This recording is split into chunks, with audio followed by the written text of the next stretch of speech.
పవన్ కళ్యాణ్ అంటేనే గుర్తొచ్చేది ఆయన రాజకీయ ప్రసంగాలు, విమర్శలు. కానీ ఇప్పుడు పవన్ కళ్యాణ్ అంటే గుర్తొచ్చేది ఆయన అధికారంలోకి వచ్చిన తర్వాత ఇటు ఆంధ్రప్రదేశ్ అభివృద్ధి కోసం ఆయన చేస్తున్న పనులు మాత్రమే గుర్తొస్తాయి. ఇక ఈ నేపథ్యంలోనే ఆయన ఎక్కడికి వెళ్ళినా ఇటు ఆంధ్రప్రదేశ్ ప్రజలకు సంబంధించి ఎలాంటి సమస్యలున్నా వారి దగ్గరికి వెళ్ళి వాటిని పరిష్కరించి వాళ్ళ సమస్యలన్నిటిని తెలుసుకొని వాటికి ఏదైనా పరిష్కారమా లేదంటే ఎలాంటి వాటికి సూచించాలనే దానిపై ఎప్పటికప్పుడు నిరంతరం కృషి చేస్తూనే ఉంటారు.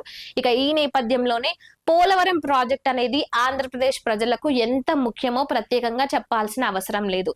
ఎన్నో రాజకీయాల మధ్య నలిగిపోయింది ఏదైనా ఉందా అంటే అది పోలవరం ప్రాజెక్ట్ అంశం అనే చెప్పాలి.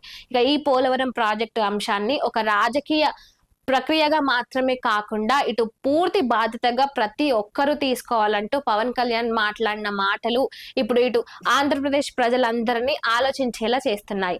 పోలవరం ప్రాజెక్టు కోసం ఎంతో మంది రైతులు, భూములు ఇచ్చిన రైతులు, ఇండ్లను కోల్పోయిన రైతులు, అదే విధంగా పోలవరం ప్రాజెక్టు సక్సెస్ అయితే ఆ ప్రాజెక్టు ద్వారా ఎంతో మంది తాము భూమిని సాగు చేసుకోవచ్చు, రైతులుగా తమ భూములకు సంబంధించి పంట పొలాలను మంచిగా పండించుకోవచ్చని ఎంతో మంది రైతులు, లక్షల్లో రైతులు ఎదురు చూస్తున్నారు. ఇక అదే విధంగా తమ ఇళ్లను కోల్పోయి తమ భూములను ప్రాజెక్టు కోసం ఇచ్చిన ఎంతో మంది స్థానికులు కూడా ఎప్పుడు ప్రాజెక్టు పూర్తవుతుందా, మళ్ళీ మా పునరావాసాలు మాకు ఎప్పుడు దక్కుతాయా అంటూ కూడా ఎదురు చూస్తున్నారు. ఇక ఈ అంశానికి సంబంధించి పవన్ కళ్యాణ్ ప్రత్యేక దృష్టి సారించారు. ఇక అధికారులతో చర్చించి అధికారులతో అక్కడికి వెళ్లి నేరుగా పోలవరం ప్రాజెక్టుకు సంబంధించి అక్కడ ప్రాజెక్టు పనులన్నిటినీ కూడా ఆయన చాలా క్షుణ్ణంగా పరిశీలించారు. అంతేకాకుండా అక్కడ ఉన్న అధికారులతో కూడా ఆయన చర్చించారు. పోలవరం ప్రాజెక్టు ఎందుకు ఇంత ఆలస్యమో, ఆలస్యానికి కారణాలు ఏంటి, ఇక్కడ ఎవరిని కూడా ఆయన విమర్శించలేదు. ఇటు రాజకీయ నేతలను గాని అక్కడ ఉన్న అధికారులను గాని ఎవరిని కూడా, అంటే గతంలో జరిగింది గతహ అన్నట్టుగా ఎవరిని ఆయన ఒక మాట అనలేదు. ఇప్పుడు ఈ పని ఏ విధంగా ముందుకు వెళ్ళాలి, ఎందుకు ఆలస్యం జరుగుతుంది, ఆలస్యం జరగకుండా ఈ పనులను శరవేగంగా ఏ విధంగా ముందుకు తీసుకెళ్లాలి అనే ఈ ఒక్క అంశం పైనే ఆయన అధికారులతో మాట్లాడుతున్నారు. అక్కడ స్థానికులతో కూడా అడిగి వాళ్ళ సమస్యలను తెలుసుకుంటున్నారు.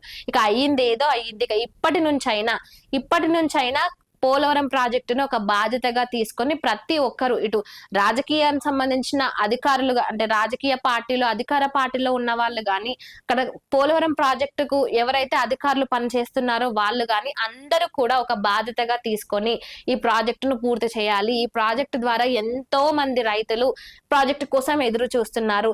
ఇక అంటే ఏదైనా నార్మల్ సమస్యలా కాకుండా ఈ పోలవరం ప్రాజెక్టును ఎంత వీలైతే అంత తొందరగా కంప్లీట్ చేసి రైతులకు అండగా నిలవాలి అని పవన్ కళ్యాణ్ భావిస్తున్నట్టు క్లియర్ గా అర్థమవుతుంది.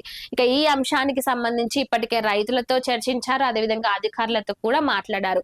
ఇక పవన్ కళ్యాణ్ ఇక్కడ ఈ అంశానికి సంబంధించి ఒక్క మాట కూడా ఎక్కడ మాట్లాడకపోయినప్పటికీ పోలవరం ప్రాజెక్ట్ అనేది ప్రతి ఒక్కరూ బాధ్యతాయుతంగా తీసుకోవాలని, ముఖ్యంగా అధికారులు, ఈ ప్రాజెక్టుకు సంబంధించి పనిచేస్తున్న అధికారులందరూ కూడా ఏదో చిన్నపాటి పనిలా కాకుండా దానికి సంబంధించిన ప్రతి అంశాన్ని క్షుణ్ణంగా పరిశీలించి ఏ విధంగా అయితే ముందుకు వెళ్తే బాగుంటుంది అనే దానిపై అందరూ కూడా సమగ్రంగా దీనిపై పనిచేయాలని, బాధ్యతాయుతంగా ముందుకు వెళ్ళాలని పవన్ కళ్యాణ్ అందరికీ కూడా ముఖ్యంగా అధికారులకు సూచించారు.